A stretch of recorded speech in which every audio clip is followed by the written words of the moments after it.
Hey guys, Chris here. In this video, I'm going to tell you guys why I think the Polestar 2 is the best cheap, the best inexpensive, the best entry-level electric car on the market. So if you're new here, my name is Chris. I have this channel dedicated to testing EVs. I do range tests, charging tests, I do reviews, and I make videos like this where we talk about EVs in general. So if you like this type of content, please be sure to browse the channel after watching this video. And if you like, well, the other videos here, please be sure to subscribe to the channel and hit that notification bell. Thank you very much. Before we jump into today's topic, I just want to thank today's video sponsor, Zaptec, with their Zaptec Go home charger. The Zaptec Go is a small, cool, and stylish home charger that can be had in a bunch of different colors. So go to the link down below, find your country, and check out the Zaptec Go home charger and find out which color you like the best. And also, if you live in Norway, you can actually use the discount code ZAPRIFA to get 10% off the purchasing price. And of course, the big disclaimer of recommending any EV on the internet or on YouTube in 2022, if you live in a place where the charging network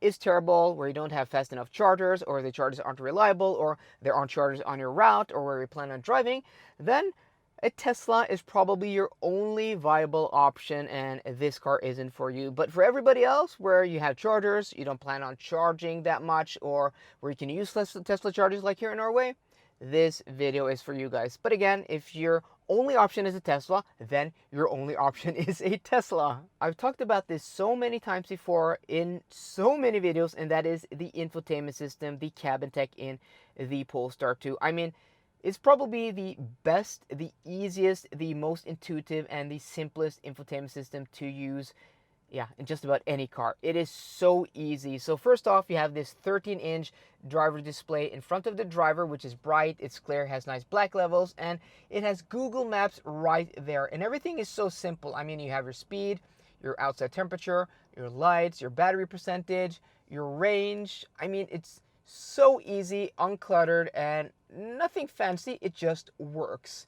And then in the center console, you have this beautiful screen here, which is so easy to use. You have your home button here, you have these 4 panes, you can go into maps, let that load up, and then you have Google Maps there. You can, do the prompt where you say hello, and then you followed by the operating system here, which is Google.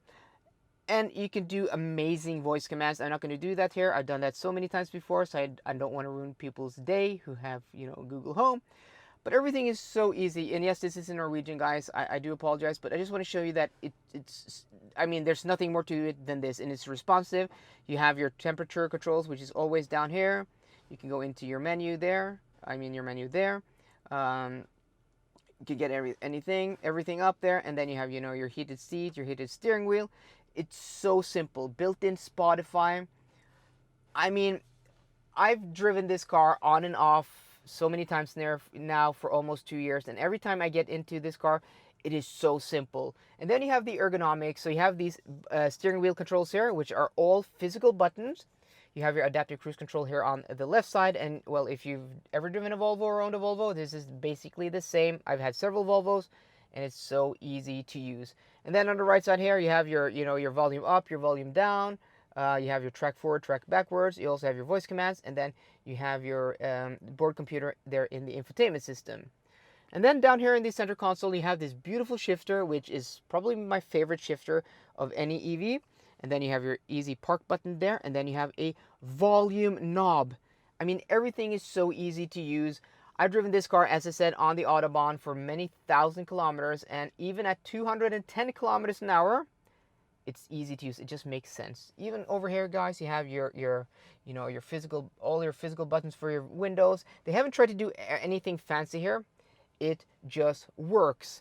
Yes, you do have some quirky ergonomics where this is an aftermarket cup holder, which a viewer of mine 3D printed for me. And you don't have a lot of storage here like many places, but I mean, that is okay. But just the functionality of this car, I would take over more storage because it's so easy and intuitive, and I just love hopping into this car after driving anything else. Last summer, I drove almost 7,000 kilometers in a week in a Polestar 2. I drove from Oslo to Italy, back to Oslo, then to the west coast of Norway, around the northwest coast of Norway, and then back to Oslo. Almost 7,000 kilometers in a week, 1,000 kilometers a day, many hours in the car. Yeah, really many hours.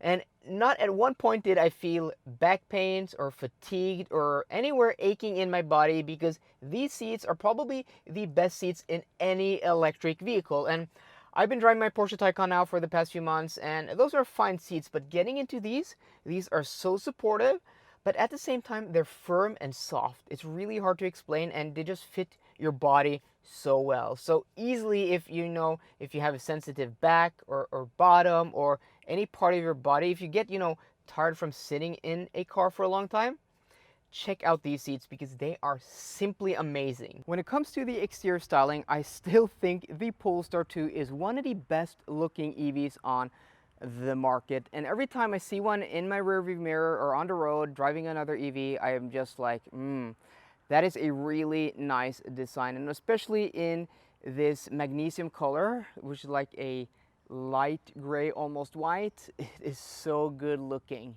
I'm especially fond of the rear design with that, signature light bar, the fastback shape, and even on the standard 19-inch wheels, this is a very nice looking EV. Once upon a time, a Tesla Model 3 was cheaper than a Polestar 2, but not anymore. In the spring of 2022, this car here is actually 40,000 kroners, about 4,000 euros, $6,000 cheaper to get into than a Tesla Model 3. Of course, if you start speccing these cars, the story is a bit different, but if you don't need all the bells and whistles, all the packages, upgraded leather and the biggest wheels, you can actually get into a Polestar 2 at a substantial discount compared to a Tesla Model 3. And a lot of people are just interested in getting into an EV as cheaply as possible, and for those people, this is a really interesting option. Then we have the interior build quality, which to be honest is very impressive. Everything is soft to the touch above my waistline. Either it's, a soft touch plastic, a nice fabric. This fabric here is pretty cool. It's just very interesting the way they've blended different types of fabrics in this car to make it interesting, and everything is just nice to the touch and feels very solid. Also, the fit is impeccable. Shut lines and everything is just very nice. You do have some, glossy black plastic, which isn't my favorite, but everything just feels high quality in operation.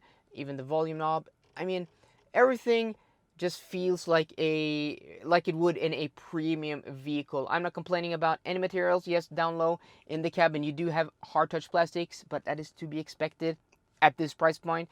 You have this beautiful wood inlay here, which I don't actually think is real wood, but it mimics wood really nicely.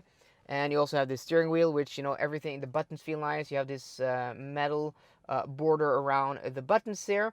Everything just feels solid and nice to touch. The switchgear, like, I drove the Mercedes EQA and EQB recently, and though they have visually very appealing interiors, a lot of switchgear feels cheap.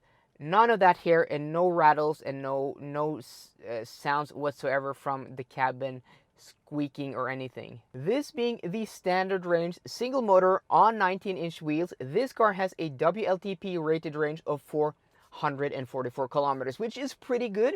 Not the best. There are a ton of EVs out there that can go much further than this, but at this price point, that is very impressive. I don't know of any other EVs at this price point, 37,000 euros, 369,000 kroners, that can go almost 450 kilometers. And I think that is very impressive. And for people who just want an EV with a lot of range, I don't think you can do any better than this at this price point. Once you take the Polestar 2 out on the road, this is where it really feels and is different compared to any other EV at this price point by a large margin. And that is the way this thing drives and feels on the road. And these aren't things we can measure. You can't take out a measuring tape and measure it. It's just a sensation where your human senses just pick it up, and I have to try my very best to communicate it, and I'll try to do that. I've talked about this many times before, but first off, you have the calibration of throttle, brakes, and steering. This car has one pedal driving, which is probably the best calibrated one pedal driving on the market. So you go after throttle, and it just so progressively and naturally comes to a full stop. Look at this, guys. Complete stop. Not using the brake. And then you go on the throttle again, and then it's a little bit soft initially, and then it has some pickup, which makes it so smooth off the line. I just love the calibration. And then you have the weight of the steering. Yes, I could critique that the steering is slow. The steering ratio could be better and faster, but the way the steering feels off center and how it weights up is just so natural. Again, it doesn't have any feel, the steering. It's completely lifeless, but at the same time, the way it's weighted and calibrated, it feels so natural. And then you have the suspension. So everything just fits so well. Again, I was driving the Mercedes EQA and EQB for the past few weeks, and what I didn't like about those cars was exactly this: throttle pedal, brake, and steering calibration compared to the suspension and the way the car felt. It just felt off.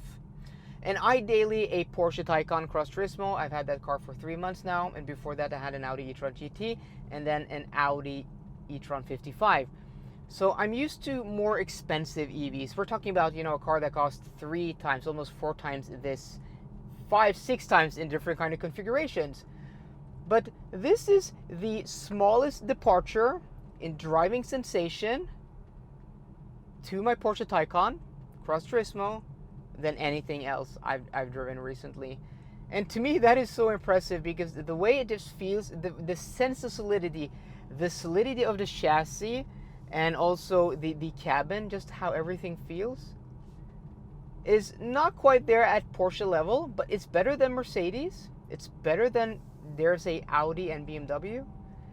And to get that at this price point is why I think this is such a steal at this price point. Drive this back to back with a Tesla, it's going to be night and day. It's like, I'm really into watches. It's like a quality timepiece. It's like the clasp of a Rolex compared to the clasp of a Tag Heuer. Nothing wrong with a Tag Heuer, a nice premium watch, but once you feel the watch in your hand and you open that clasp mechanism of a Rolex, there's just nothing that can replicate that, unless you go way up in price to like a Patek Philippe or a Vacheron Constantin or, I don't know, an Audemars Piguet.